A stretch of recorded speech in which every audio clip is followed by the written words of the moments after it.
Good morning. Boy, I really don't have horrible dark circles under my eyes this morning. It must be the lighting. I'm going to go with that anyway. Let's get everybody a chance to come on board, and then we'll get this show going. Good morning, Lisa. How are you feeling? I'm praying for you. There's Nana Shirley or Papa James or both of them. I'm praying for them too. I got lots of y'all on my prayer list right now.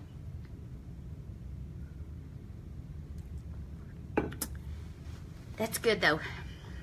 I hope I'm on lots of y'all's prayer list too. I will take all the prayers I can get anytime I can get them. So, the weekend is over, and if you're like me, Monday mornings feel like a struggle. It feels like, you know, we talk all the time about how Monday brings a new day. It's a new chance to start over, and it is all of those things. But Mondays are also a time for reflecting. How did I do over the weekend? How did I treat myself? How disciplined was I or wasn't I? All of those things, but also Mondays for me are the day that I go back to the office, and so it's kind of like not starting all over in a positive way always. Sometimes Monday mornings feel like, oh, here we go again. But I was sitting on the couch last night thinking about all of you, reading many of your posts, and wondering what in the world I was going to share with you this morning. And so this just kind of popped in my mind. So I thought I'd share it with you, see what you have to contribute. I read this quote this morning, and so I want to start by sharing this with you. It says, "Our lives are not determined by what happens. Our lives are determined by how we respond to what happens." And I think that's true in every area of our life, including our weight loss journey. It's not the impromptu dinners that come up. It's not the birthdays or the holidays or the sudden invitation to go out with a friend, or the neighbor who drops by and brings a treat. It's not those things that determine how successful or unsuccessful we are on our journey. It's how we respond to those things. Oftentimes we will give ourselves permission to indulge, and there's nothing wrong with that. I tell people all the time, it has to be for life. It's not a diet. There's not a date on it. So if I have a meal that is a little off my norm, maybe higher in calories than I would normally have, that's not necessarily falling off the wagon. It's not necessarily a bad thing. It's just part of life. But here's what makes it a bad thing. Excuse me, allergies. What makes it a bad thing is how I react to it. If I sit down to a piece of birthday cake, and I have, a couple of 3 bites, and then I enjoy the fellowship of the people that I'm with, that's not a bad thing. If I go out of my way looking for that piece of birthday cake, I eat it in secret, or I eat too much of it,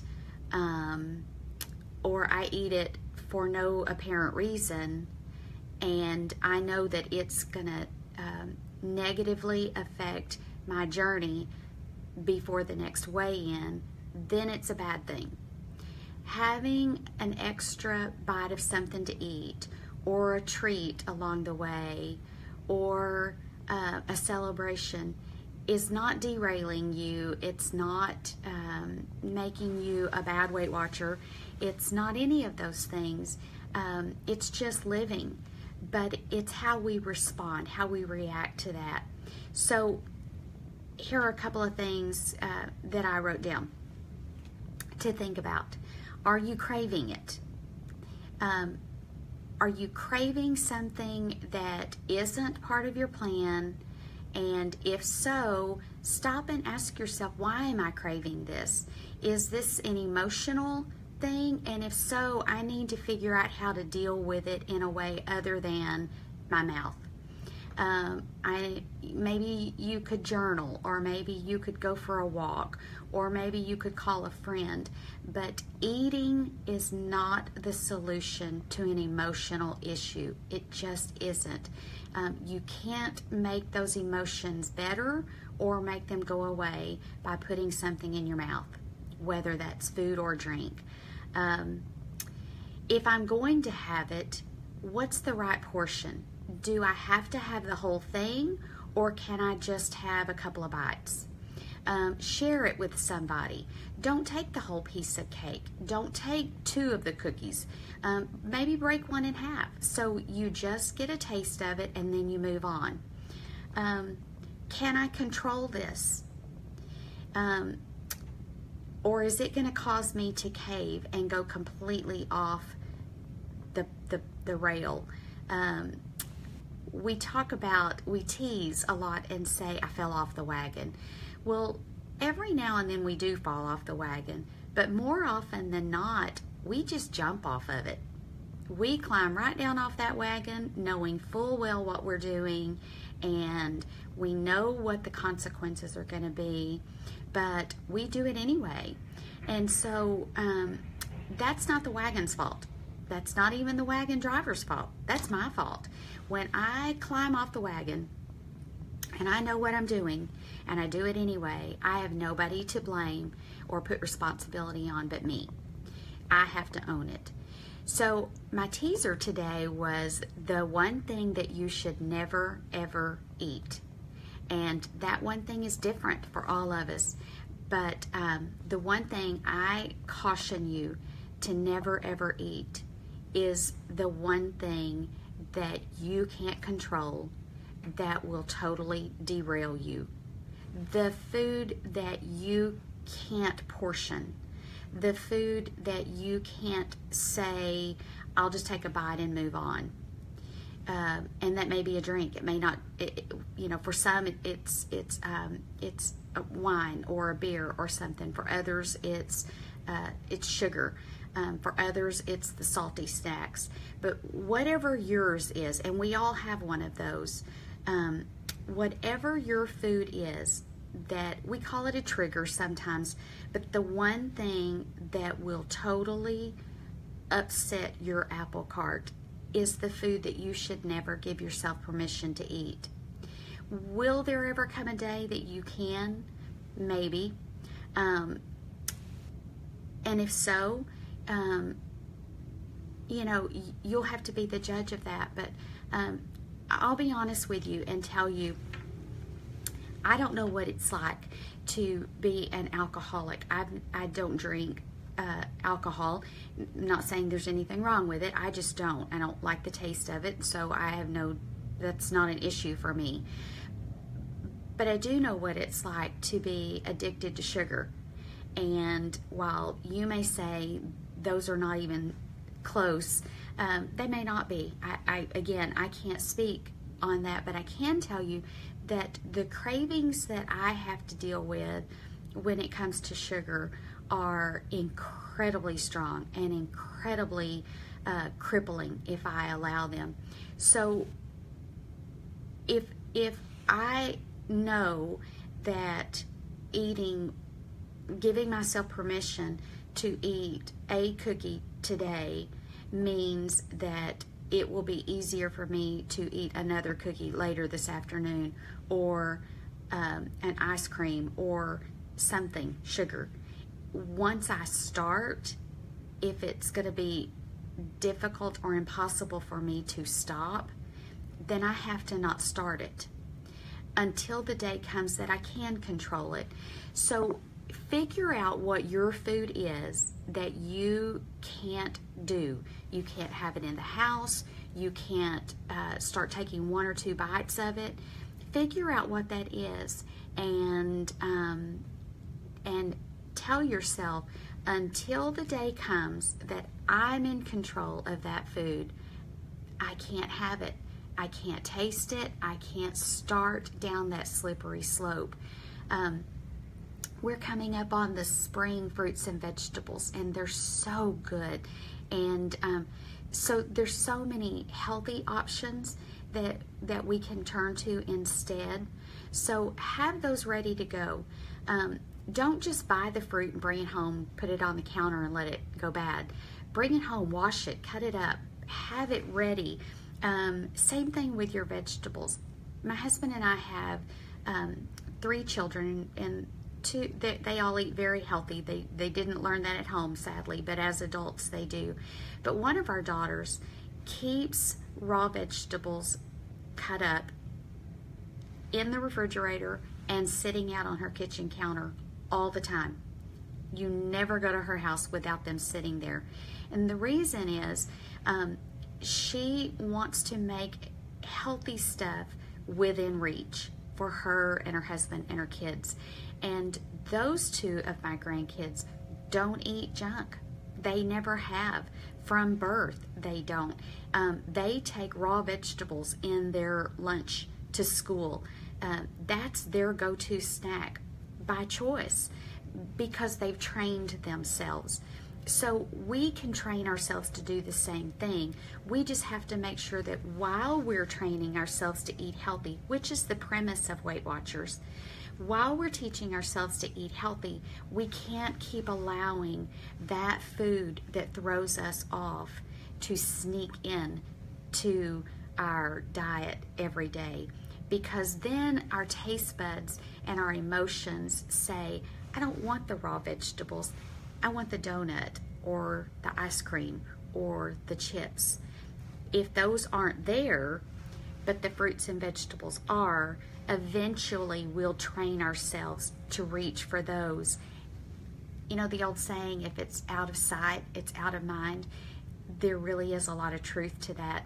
The problem is we don't put it out of sight. We bring it home telling ourselves that I won't have it until, or I'll only have a bite. But our brain keeps sending us to it. We keep walking by and seeing it. So don't allow it to even come into the picture. Mine is sugar. Yours is whatever you know it to be. So let's get it out of sight. Don't even let it in the picture this week. If you bought it, get rid of it. Give it to somebody. Give it to a neighbor. Ask somebody in your house to put it where you don't know what it is. We wouldn't expect someone who has an addiction to alcohol to keep alcohol in their home. Well, if you're addicted to your food, whatever it is, you can't keep it in your home, but you certainly can't let yourself have a bite here and there, because those here and there's become more and more frequent until all of a sudden it's become a huge part of our diet again. And then we wonder why we're not being successful. Replace it. Don't just give it up. Replace it with something that's good for you. Wendy said she keeps fat-free yogurt with chopped apples. Marcia says her snack is carrots. Have something there that you can reach for. I remember, I think it was it was a relative, I can't remember who it was, years ago, was going to give up cigarettes. And I remember that he replaced it with peppermints. And so he always had peppermints in his pocket. And I remember as a kid, he almost always had them in his mouth, but he definitely had them in his pocket all the time. And as a kid, I didn't understand why. And I remember asking my dad, so why does, so-and-so always eat peppermints? And he said, because every time he gets the urge to put a cigarette in his mouth, he puts a peppermint in his mouth, because his mouth has gotten used to having something there. It's not that he's hungry, it's just trying to replace that habit. So maybe we need to learn to replace our habits. If you're used to reaching for a chip or reaching for a cracker or reaching for a cookie, reach for something healthy instead. And if you're not hungry enough to eat the something healthy, then you weren't reaching for that because you were hungry. You were reaching for it out of habit. And we need to break those habits and rebuild good, healthy habits. Make sense? So that's my challenge for you this week. Get rid of the food, the creep, that is causing you problems, and replace it with something that's good for you. Barbara says reach for a bottle of water. No kidding, we all need more water. If you live in the north where you're getting such bad weather, I'm so sorry. We had a cold weekend, but we're finally seeing some sunshine here in Texas. And so I'm looking forward to getting out and exercising some more. I'm spending some time on my lunch break today putting together my weight training plan. My husband and I have resolved that we are going to exercise at night instead of just sitting watching television. And so I'm going to put a notebook together so I can keep track of it. And that's my habit that I'm going to change. Less snacking, more working out. And I'm definitely going to add more water to the mix. I'd love to hear what you're going to do, so please share it with me on the board. One thing I want to say before I sign off is, as all of you know, our moderators work incredibly hard, and hours upon hours they devote to keeping this board safe. And I just want to tell you that you won't always know why, or understand maybe why a post is closed or sometimes deleted. And I'll just tell you that you won't always be given an explanation. We are very careful about what is permitted on the board for your safety and for the integrity of the group. We don't delete posts with a mean spirit. We don't close comments because we don't like that person. We don't do any of those things. We will never, I've said this before, I'll say it again, we will never delete a post that's asking for prayer. We don't limit that in this group. Yes, we've had some folks leave over it, and that's okay. That's their prerogative. And, if they find another group that better suits them, then we wish them the very best. We have no hard feelings towards anyone. But if you question an activity that's taken or an action that's taken by me or one of the moderators, I would just ask that you question that privately rather than maybe try to start a thread that really doesn't serve any positive, useful purpose. If there's a question you have, send it to one of the moderators or send it to me in a private message, and we'll do our best to answer you. But we want to try to keep the board safe, and oftentimes there may be a really good reason. It could be something that we know that isn't public knowledge, or it could be something that we see that we think may be compromising the security of folks who may be very trusting. And so we will close comments, or there may be times that we actually will delete a thread, but that's very rare. This board has almost 75,000 members, and we have lots and lots and lots of comments and posts, and so we read them all and we monitor them all, and we only take actions for the safety and security of the board.